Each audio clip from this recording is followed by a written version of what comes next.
Uloliwe Nqayizivele yohlelo Ekhaya Jikelele njengamanje ke sesingena ehoreni lesithathu yilo leli ke sesiqala manje ukulidikadika ngiyazi ukuthi ngeke uzukhola ukuthi sesohamba yumbukele yasiphela masihamba la usiyoze usibone ngomsomluko hawu bakithi ungakhali phela sobuya yazi abantu bayakhuluma yabona nje thina abanye ke silapha eGoli bayakhala abanye abantu bathi ngempela kunabathi labangaziwa ukuthi benzani eGoli bathi ke abantu hayi kumele kube nohlelo nje olubizwa ngokuthi ngempela wenzani eGoli so hayi baningi impela bangabonakala sebebuyele emakhaya kanti yazi abanye abazali bekuthiwa seba ngendlela sebebhunge ngayo kwaziwa nje ukuthi inkosi yami sebalahleka baziwa ukuthi kuphi bakwethu mangabe useGoli uphinde uhambe phela uyovakasha ekhaya baphinde babone ukuthi usase right ake mvukela igama lami nguNoxolo Mamtshali kwaMwali kanti njengoba sesingena nje ehoreni lethu lokugcina ake sibhekeke ehamba phambili.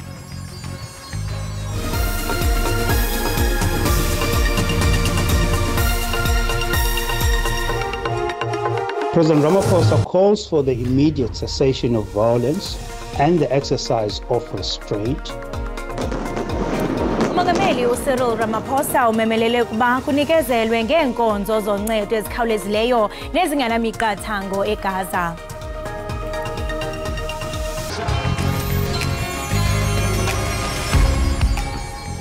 Luchani nginguleno sigusheshe lomkhatsho ikwekwezi FM emthonjeni 9 to 12 siyakwamukela ehleleni elitsha likamabona kude lendaba ezinabileko Ekhaya Jikelele sikhamba nawe noyomsebenzini uthinge esikolweni konke okuhloka kuyokuthola zamba nje siphuma phambili indaba siqahe ngezemidlalo ubujamo bezulu ukuthi na uphuma ekhaya wazi ukuthi umbathe njani konke okuhloka ngelimi oluzwisisako la ku SABC News.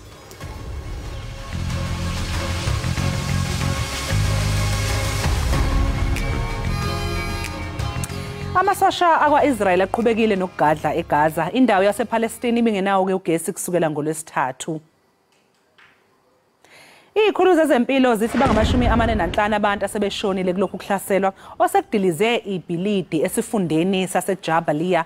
Lokhu kuhlaselwa kwe-Israel sekubulale abantu abangaphezulu kwe1,500 kusukela ngoMgqibelo. Elakwa-Israel lithi ke lizoqhubeka nokuvimba imigwaqo futhi ngeke nje livulele ngisho nezinhlangano ezilethela abantu usize ngaphandle uma ngabeke iHamas ingakhulule bonke abathunjiwe.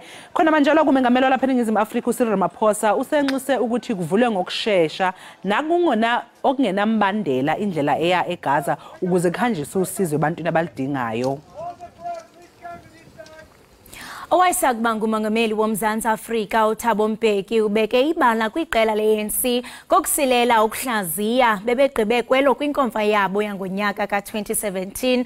OkaMbeki ebethula intetho yakhe entuthuzelo kwinkonzo yesikhumbuzo yeqala lomzabalazo yeli qela uAziz Pahat kwidyunivesithi yaseJohannesburg.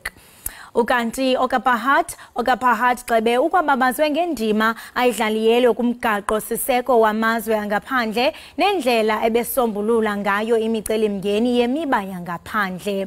Ulishile eli limagada ahlamayo eneminyaka e-82 kwikhaya lakhe apha eGoli kwinyanga edlulileyo. Ingxabangxaba ngokujikeleze ukumiswa kwenqanawe yaseRussia iLady R eSimonstown kunyaka ophelileyo iyaqhuba nokombatha umongameli Cyril Ramaphosa ephendula imibuzo kwibhunga lesizwe lamaphondo. Umongameli ukwabuzwe ukuba ayingebi yamfemekiswa nayo ingxelo ngokufanyaniswe ligqiza ebelichongelwe ukuphanda lomba. Umongameli Cyril Ramaphosa uphendule ngelithi akanasizathu sokulithandabuza eligqiza. Umongameli welizwe uqinisekise lendlu kuba kukho umthetho ophulwayo ngokumisa ukaLady R eSimonstown. Ephendula imibuzo ngobundlobongela ngakumbi yobucwangcisweyo nobukhetseba, umongameli uvakalise inxalabo ekuchaza oku njengomngeni omkhulu. Ukwaphenduliswe ngokusekwa kwamacandelo akhethekileyo okulwa ulwaphulo-mthetho athembisa ngawo kwintetho ngobume besizwe ngo-2020. We are going to continue bolstering the capability of these task teams. And much as I said, they've been allocated money. The money they've been allocated is still small. I'd like to see more money being allocated to them so that they become much more effective than they are. I-Democratic Alliance ibuze ngokuchaneka kwengxelo egqiza beliphanda ngenyawo kaLady R ngelithi ingathenjwana. I have no reason whatsoever to believe the findings of the panel were irrational. Mongameli usikhusele isigqibo sakhe sokungazidizi esidlangalaleni ingongoma ezithile zalengxelo. Those issues that have to deal with national security, I have decided to keep away from public scrutiny. Umongameli ukwanike ingxelo ngenzame zikahulumente zokomeleza inkqubo zokukhuselwa kwamanqina. Amalungu eParlamente akwavakalise inkxalabo ngongcoliseko lomoya sisikhululo sezamandla ikusile esinikwe imvume yoko lisebe lezamahlathi ukuloba nokusingqongileyo.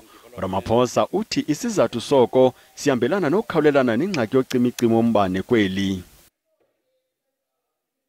Kuqubuke umlilo izolo ophikweni olugcwele imisakazo SABC phecelezi iRadio Park kubonakala ke kutheleka imoto eyicisha umlilo kanye nabacisha imlilo bengena ngaphakathi SABC. Isebenzi zibe seyicelwa ke ukuthi ziphumele ngaphandle ukuze phela kucishe lo mlilo. Okhulumela kabezimo eziphuthumayo emkhandlwini iGoli uRobert Molawuthi uchaza kabanzi. We have managed to locate the seed of the fire. The fire started at the lift pit area on the ground floor. We managed to extinguish that fire. It looks like the fire has been started by a lot of debris and papers on the ground floor at the lift pit area. We can also confirm that there are no damages into the building itself, and also there are no injuries which have been reported. We have officially handed over the building to South African Police Service for further investigations. Umphathiswa wezokhuseleko unkosikazi Thandi Modise uthi bazawukhomba umzonotywala abo bafunyaniswe benesandla ekuswelekweni kamajoni amathandathu ngethuba kukho imililo yamadlelo etshise iziko loqeqesho lamajoni eluhatla eMntla Koloni. Ethetha kwinkonzo yesikhumbuzo yalamaxhoba umphathiswa uthe luyaqhuba uphando ngesisiganeko. Kusenjalo phezolo kuqhambuke omnye umlilo kweli ziko loqeqesho kodwa ukhawuleze wacinywa. Kusweleke amajoni amathandathu ngelixa amathathu esesibhedlele. Amakhulukhulu alamagorha akhusela ilizwe ashiyeke ephazamisekile sesisiganeko sokutsha kweziko loqeqesho amajoni. Umkhosi wezokhuselo kweli uthi unika ululeko lwasengqondweni kwabo bachaphazelekileyo kuquka neentsapho zamajoni atshabileyo kulo mlilo. Namhlanje kubanjwe inkonzo yokukhumbula amajoni atshabileyo, iintsapho zisanxunguphele. When we received the news, we were hurt or saddened. With this incident, we trust that the defense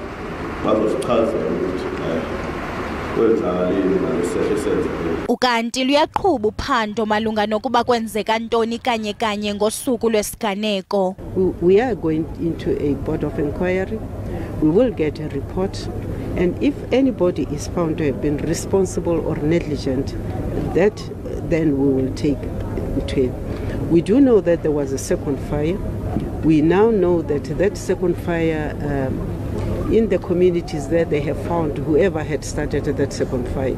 Kukwashukuxa imigaqo emalunga nokulawulwa komkhosi wezokhuselo weli. It is an opportune time to also relook at how we are structured and whether there are certain things that we can augment. Awakaqukunjelwa amalungiselelo emingcwabo okwangoku. Umkhosi weli wezokhuselo uthembise ngokukhathalela iintsapho zalamajoni aphulukene nobomi, ukanti amajoni amathathu onzakeleyo asachacha kuhle esibhedlele. Ake embelisi goqa lapho nje ke ehamba phambili kuleli hora kanti ke njengamanje isikhathi ukuthi sibheke ukuthi ke isimo sezulu sime kanjani. Phela iweekend makhola abantu bafuna ukwazi ukuthi kume kanjani. Umuntu ezokwazi ukuthi kwi-overnight bag upakshantoni. Nguwe lo kaloku nawe ndisifuna ukwazi. Ba uyahamba kaloku. Ndihamba ndiyafika mina sami. Hayi bi location the secret location mos. How I wish. Bukeli khabula ufince kuqikelelo lwemozulu.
Siphinde sikwamukele mbukeli lapha ekhaya Jikelele. Sibonga kakhulu ukuthi ke usahlanganyele kanye nathi. Njengamanje ke mbukeli sekuyisikhathi sokuthi ke sibheke ke ama trends ukuthi lapha yana ko x.com iziphi izihloko abantu nje abathi nje baxoxa ngazo ezindaba mlonyeni.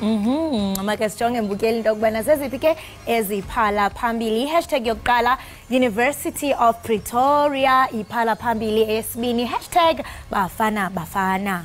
Epitoli ke mbukeli kwenzeka imbedumehlwana enyuvesi yakhona ngomsombuluko nokuyinto ke eyenziwe iAfriforum.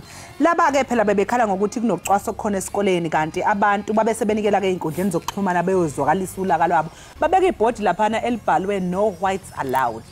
Okuthiwa ke makuthiwa kushiwo kuthiwa bekuyipublicity stunt. Kanti ke iUniversity yasePitoli yasigxeka kabukhali isenzo sithe senzeka kweliziko mfundo kwaye ke eliziko longeza ngelithi lidane kakhulu koku. Besitsho ke into kubana iUniversity yabhengeza ukuba izinikele ekugcineni imigaqo yokulwa ucalucalulo. Masive mbukeli into kubana phako x.com baphefumule besithini. uJohan uthi no statement on white students being chased away from campus by black students. Your silence is deafening. Uyathi into kubana khongxela ikhutshiweyo kubafundi esingathi into kubana ngabebala begxothwa esikolweni begxothwa ke ngabafundi abantsundu. Uyathi into kubana ukuthula kwenu kuyasolisa. Khungcembe sijonga baphefumule besithini. Umshek uthini mamtshali? Umishek Mathe uthi yena those Afriforum students who almost tainted the black students' image won't suffer any consequences, I tell you. Umishek uthi uyabona ke laba bafundi beAfriforum abenze lokhu angeke kuze kwenziwe lutho kubo uzobona thani wena angikutshelanga. Ukhokho yena uthi you guys are so low, it seems you have forgotten about the consequences of #fees must fall. Protest and your late inactions, please resolve issues ASAP and deal with the troublemakers. Ukhona munye futhi ophawulile lapha ku x.com malana nodaba lo #University of Pretoria observe me uthi what are the consequences for those sowing divisions like Afriforum youth? University of Pretoria, please be consistent because you were breathing fire before it was revealed who the culprits are. Keep the same energy, please. We want action, not statements. Naye ke uobserve shakona ukuthi kuzokwenzakalana kulabafundi abenze lokhu esecela ukuthi iNyuvesi yasePitoli kade ikhuluma kakhulu ngesikhathi kuwabafundi abamnyama namanje ke basacela ukuthi ke bafake umoya ofanayo nespirit esifanayo ekutheni ke ku resolve lolu daba noma ke lisombululwe. Uthi thina sifuna ukuthi izinto zenzeke hayi istatement. Ikhona ke #yesibili kholosa okuyi #bafana. Ewe #bafana atsaliwe emnqwazini ke amaqela azokuthabatha inxaxheba kwi-Total Energies CAF Africa Cup of Nations kunyaka ozayo. Okuko kwenzeke eAbidjan ngokuhlwa kwayizolo nalapho ke ibafana ifumanise ukuba ngawaphi amaqela amathathu aza kuqhubisana nawo. Namanye ke amaqembu aqhathiwe kanti ke ibafana mbukeli izotholana phezulu neTunisia, iMali kanye neNamibia. Ake sizwe ukuthi baphefumule bathini abasebenzisi baka x.com. uFreeman uthi a fair group, both Mali and Tunisia are beatable. However, I don't know how this happened that every time Namibia qualifies for the AFCON, they are always in the same group with South Africa. Ngonyaka u1998 kwenzeka njalo, ngo2019 kwabanjalo, namanje ke angazi ke no2024 uthi nakhona kunjalo mhlawumbe eqonde khona ukuthi ke ngo2023 or usho ukuthi mase kudlalwa. Black Sauce uthini kholosa? Black Sauce uthi people seem to forget that we have beaten Morocco to qualify for this tournament and we gave Morocco a hard time while playing with them first game. In Hugo Bruges, I believe. Uyathi into bana abantu ngathi bayalibala into yokubana sake sayibhaqabula sayibetha iMorocco ukuze sibe kanti siya qualifya for le tournament. Kwaye ke uyathi into bana siye sayinikeza iMorocco ixesha elinzima ngethuba ke sidlala umdlalo wokuqala. Uyathi into kubana yena inzipho zakhe uzibekela yena uHugo Bruges. Khungcembe mbukeli sijonge abanye baphefumule besithini. Mr. Toyando uyathi into bana they must not unpack their bags when they arrive. Uyathi into bana imithwalo yabo bangaze babe kanti baya unpacka xa sele befika. Ake mbukeli sesigoqa lapho ke bese niphathela zona ezondaba mlonyeni lapha ya uX.com njengamanje ke sesothi iqunga seyidolo komzuzwana nje bangabe sibuya siyayivoca ngapha siyacula kuningi nje it's a lot.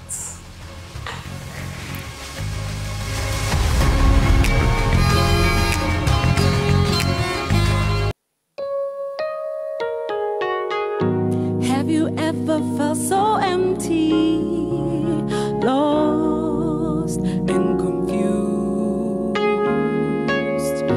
Felt the world crumbling down, face down, face down. All hope is gone, all hope is gone. Never gave up, find the love within you.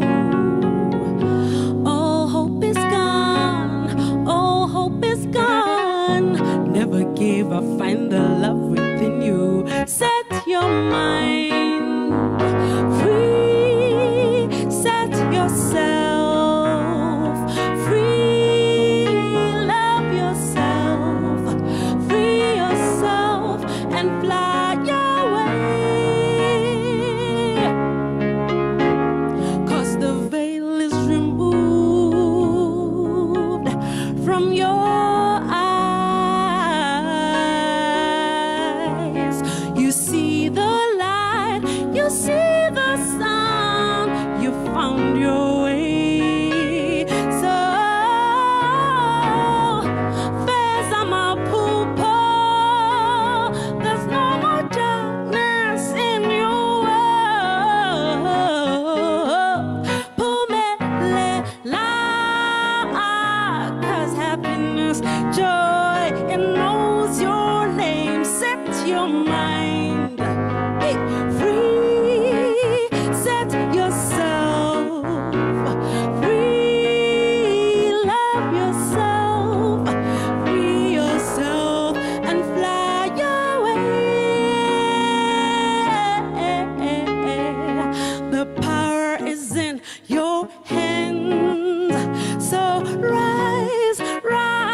wazomnandi umculo umbukeli njengamanje ke seyisikhathi sokuthi nje sithi iqunga seyitolo kodwa mangabe sibuya umbukele lalela awufuni ukuphuthelwa angeke uze ukhole mangixoxela ukuthi ubani oqeda ngena la e-studio uLeko Dlamini ay Thandwa sami ungalingi uphuthelwe mbukeli la hello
Imnandi kanje le nto umuka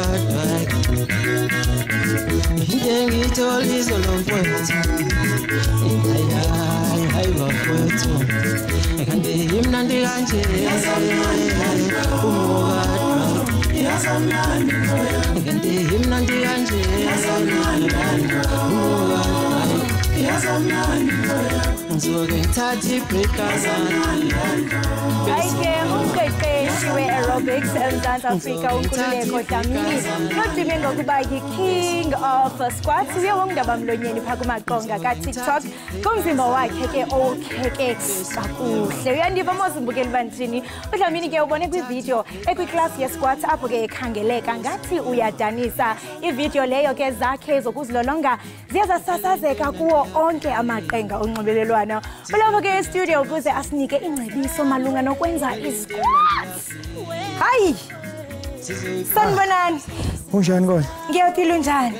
Sekuthi kuphakama namaphaphu. Hey, namaphakamile kaloku ndingene nge-signature walk yakho ndathi aha. Ngibonile kwashoda ukuthi nje kufanele manje ngathi ushona phansi. Kodwa ke next time ngoba usagqoka umswengo. Hayi ngisagqoke umswengo ngishone phansi. Wow siyakwamkela ekhayeni lethu ekhaya Jikelele. Siyavuya kakhulu ngokuba ube nathi ngalentsasa. Ngibonga kakhulu nami ukuthi ningi-invite la. Sijabula kakhulu nakubalaleli siyababingelela. Sithi Tele Life iyanithanda.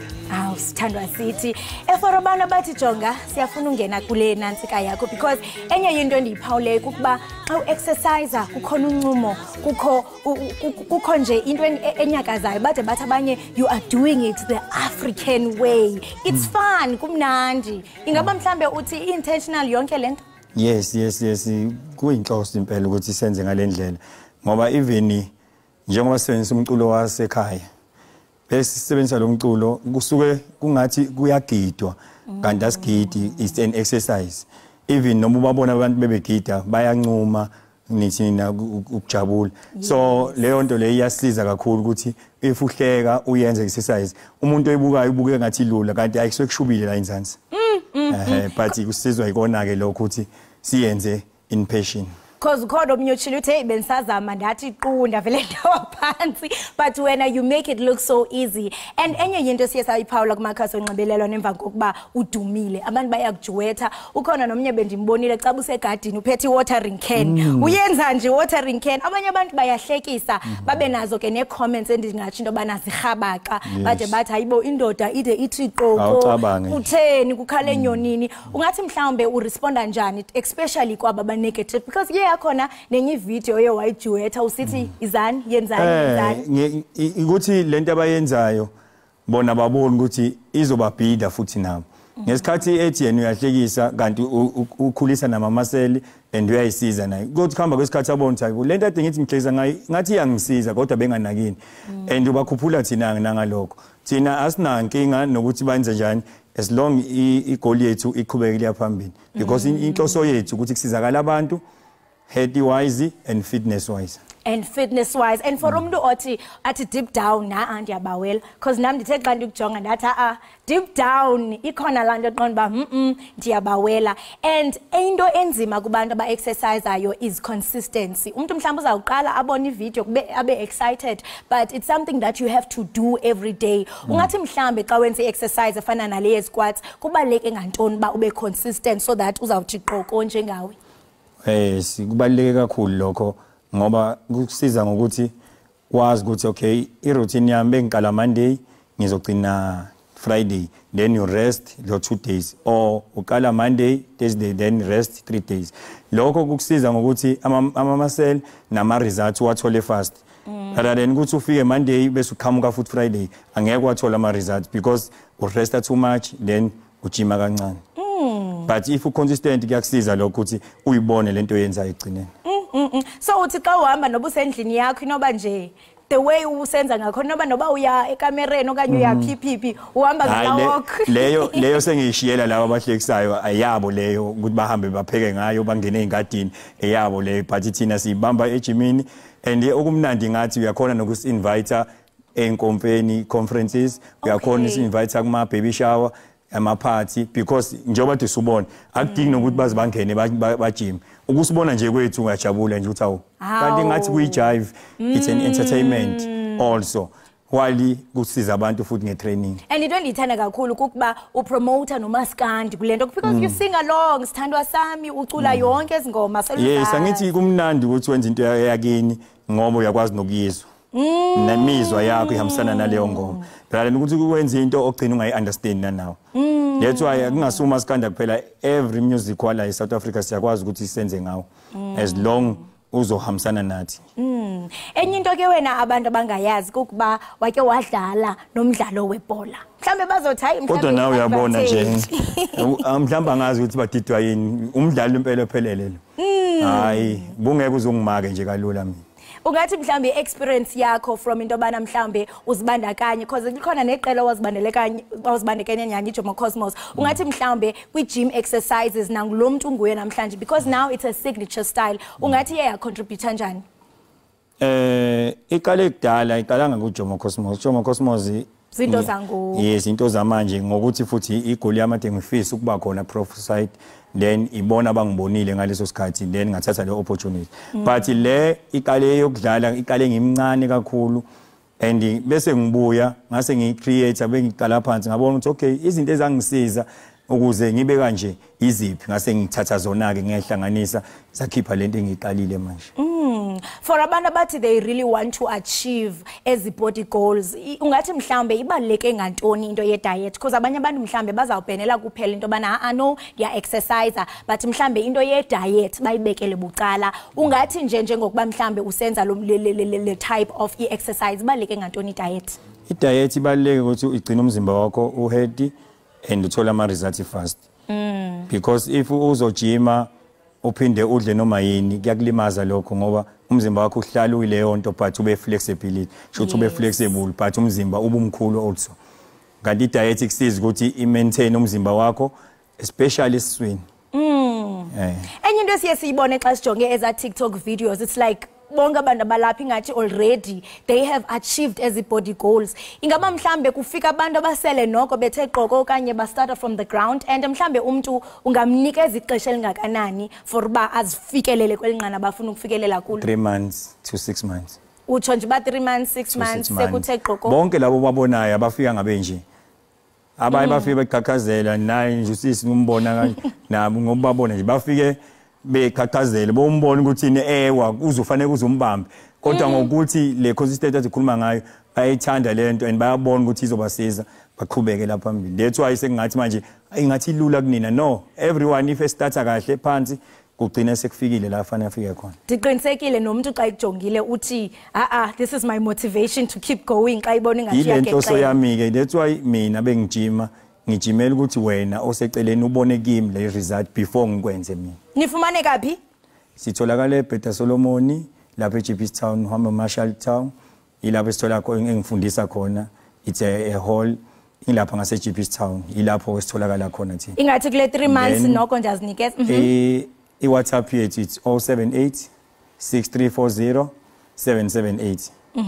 Instagram uTere Life 21 then Facebook Nyawo Lomshini Tere Life 21 - Nyawo Lomshini Facebook le then sengishilo Instagram iTikTok Nyawo Lomshini.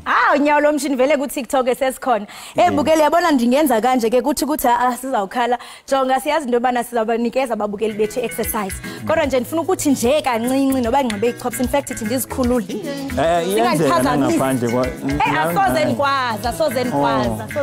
Okay sawuthi ukuthi ungawa. Ngesaba. Ithi ngibeke no tablet angandiphazamisi. Kodwa ubonile ngithi ukuthi sihamba kanjani? 8 times. Okay. Siyaphambili. Then besibuyele emuva 4. Okay. Asiye. Uvula inyawo bohambe flat footed ne? Ekanti imnandi kanje lento lena umukadwa. Into ngitholisa lo mfowethu. Hayi bafowethu. Ekanti imnandi kanje umukadwa.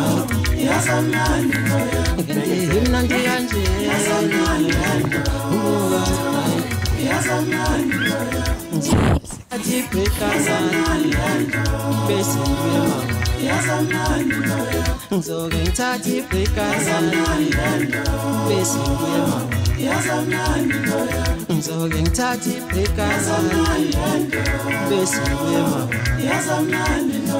Ngizoke ngithathe ibhekazana bese wema Vele into emnandi yaphindwa sizoyiphinda sithandwa sami Vele into emnandi yaphindwa sizoyiphinda sithandwa sami Vele into emnandi yaphindwa sizoyiphinda sithandwa sami Thandwa ngamile kenta Sweetie my photos Thandwa ngamile kenta Sweetie my photos Thandwa ngamile kenta Sweetie my photos Vele into emnandi yaphindwa sizoyiphinda sithandwa sami Vele into emnandi yaphindwa sizoyiphinda sithandwa sami Vele into emnandi yaphindwa sizoyiphinda sithandwa sami Vele into emnandi yaphindwa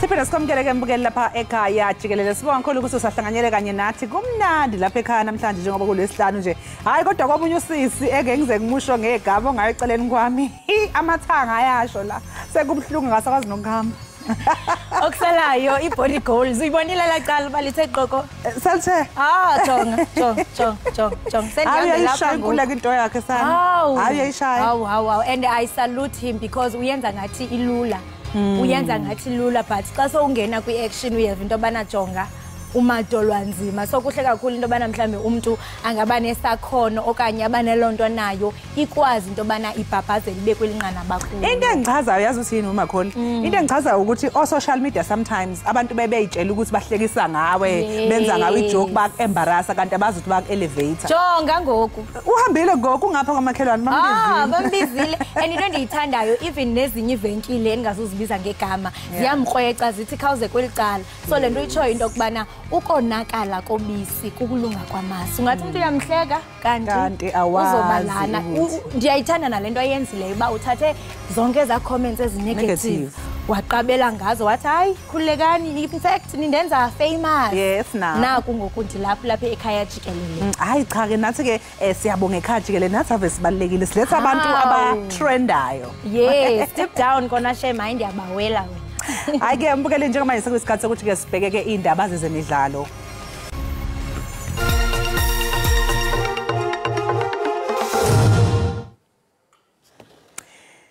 Bafana iqhathwe neTunisia imali kanye nomakhelwane eNamibia ku group E kowendebe yasezwenikazi Africa iAfcon yakulonyaka lamaqembu ke mbukeli aqhathwe eIvory Coast Ihlabani zakudala nezamanje ezifana no Didier Drogba wase Ivory Coast, uMikel Obi wase Nigeria, umgadli wase Senegal uSadio Mane kanye noAshraf Hakimi wase Morocco bayingxenye ke yalabo ababambe iqhaza. Bafana ke igcine ukudlala kuAfcon mbukeli ngonyaka u2019 nalapho yakhishwa ke khona iNigeria isiku last 8. Kanti ke umqeqeshi weqela lebafana uHugo Broos uphinde kwakhona watyabeka iqoqo lePSL kongasebenzisi ngokubambisana xa kutyunjwa iintsuku zamaqela azakugilana ebaleni. Imidlalo yePSL kulindeleke ukuba iqukunjelwe ngosuku lokugqibela lonyaka ngelixa ke abeseBelgium befuna isongwe kwiveki eyandulela ukuphela konyaka.